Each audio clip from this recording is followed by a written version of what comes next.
Ted Nugent is finally here. Last week he was booked on this show. We wanted to ask him about his now infamous comments calling President Obama a, quote, subhuman mongrel. And Ted, look, it's great to have you with us. I want to get straight to this question of whether you apologized or not, right? So you were on Ben Ferguson's radio show, and at first you explicitly said, I'll quote you, "I do apologize, not necessarily to the president." People got upset on Twitter, said that wasn't a real apology. Ben asked you again. He said, specifically, are you apologizing to the President of the United States? You said yes. A lot of people still say you didn't apologize. Did you mean it? Erin, come on. You've got this English language down really well. I bet you understand when the question is, do you apologize? And I answer yes. You don't really have to ask that question again, do you?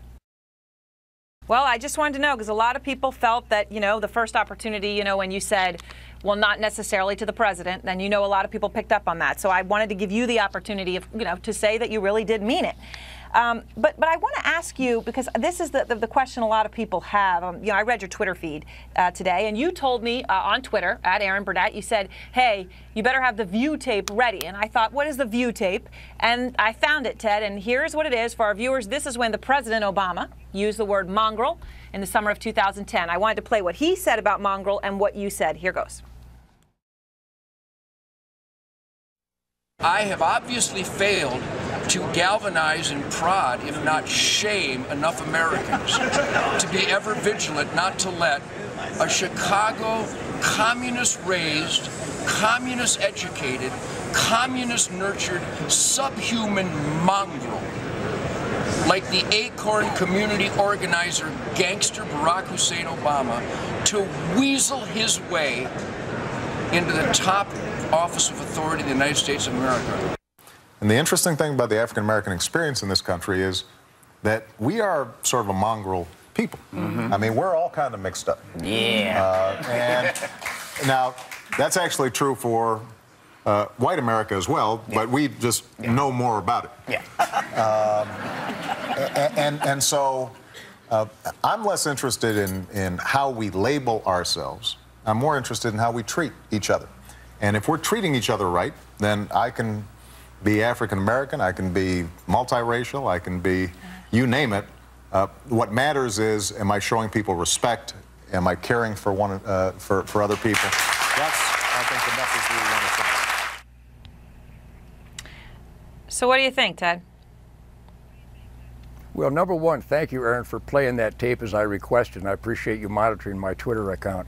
I think you know what I think. I think the president is intentionally disassembling the greatest quality of life in the history of the world. I believe that he is creating class warfare intentionally to get Americans to draw this line in the sand where I've never seen such political discourse in all my life. And yes, I do apologize for being part of that political discourse, because greater men than myself have advised me that that kind of street language in a volatile interview, as you played earlier, is not appropriate when we're trying to get some upgrade here in America. But I cannot put into adequate terms the condemnation I feel and so many Americans feel that this president's fundamental transformation of this country is indeed the destruction of the American dream of being compensated based on being the best that you can be. The concept of social justice and economic equality is truly bizarro. The president's a bad man. I want to make sure that Americans are encouraged to be the best that they can be, not to be compensated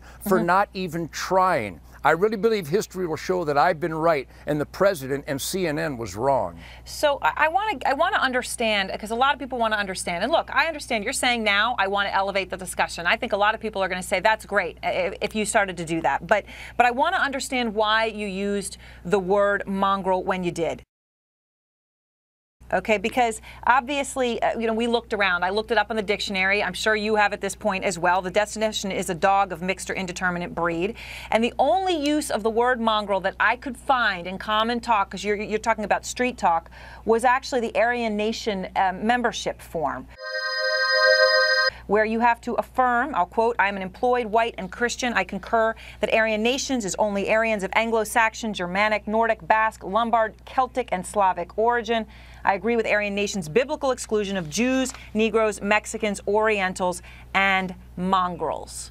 That's the only use I could find of that word. Did you mean it that way?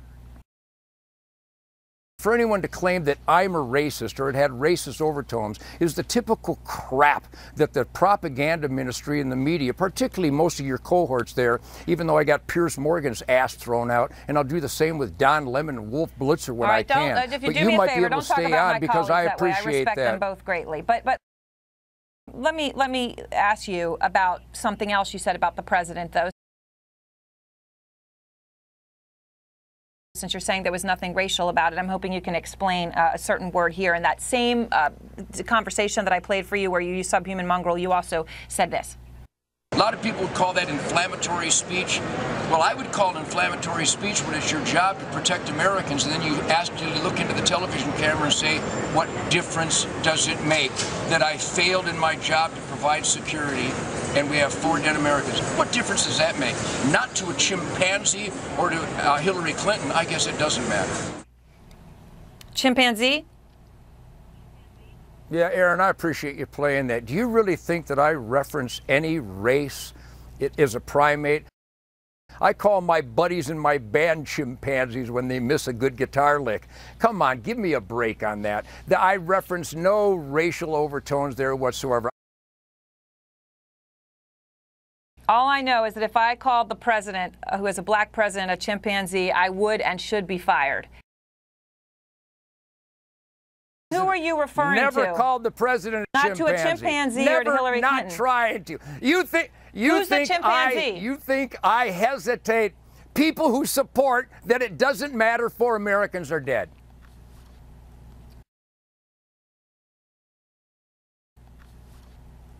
People who looked into the television camera and said what, the people you're referring to. Well, I will leave it to our viewer to decide whether that was a direct reference to the president or not. Ted, I wanted to ask you something that obviously is personal to me as well, and that is that this isn't just about the president in terms of the things that you say and how you say them and the tone that you have for your base people. Women in particular. Here are some of the words you've used to describe Hillary Clinton. I obviously can't say them on this program, but they include the toxic C word, worthless bitch, and 2-bit whore. These are all things you've used to describe her. And my issue is whether you agree with her politics or not, there are people who listen to you and care deeply about what you say. How can they not be offended by terms like that?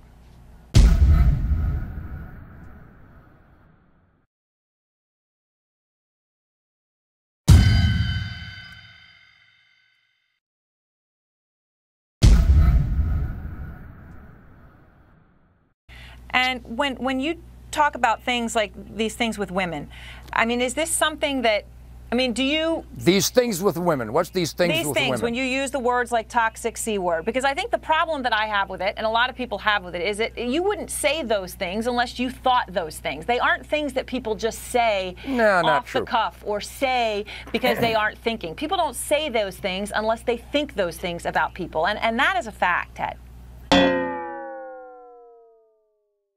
You've been getting hammered in the conservative blogosphere among a lot of conservative talk show hosts about some off-color comments you made about both Sarah Palin and Michelle Bachmann. Any regrets on what she said? Well, I've been through this so many times. There's a lot of people in America who have, of course, nothing to do except look for something to get mad at. And I've been a frequent target, and I'm happy to provide that service. So, I always say, as I've said many times in these kind of situations, if I hurt somebody's feelings, I'm always sorry about that. I'm not trying to hurt somebody's feelings. But if you want me to say, I'm sorry, what I said was wrong, no, sorry, I can't go there. As a fact, I take a lot of my cues from Bill Maher, your left-wing poster boy who used the same word to describe the great Sarah Palin. So I think learning from that kind of offensiveness.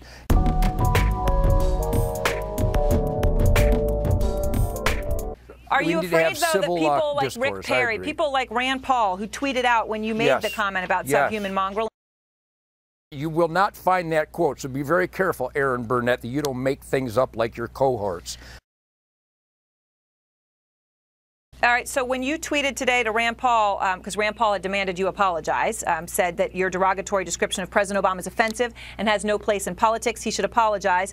Once you saw the president use the word mongrel on The View, didn't have to do this, but I think we do have to do this, and I want to thank you and CNN for allowing me on the program to make my statement. I will say that, and you have made it, but I will say, you know, this president was fairly and democratically elected. He is the president of the United States, and like him or not, you must respect the office as an American who wants peace and security. That is my personal view, whether it's a Democrat or a Republican.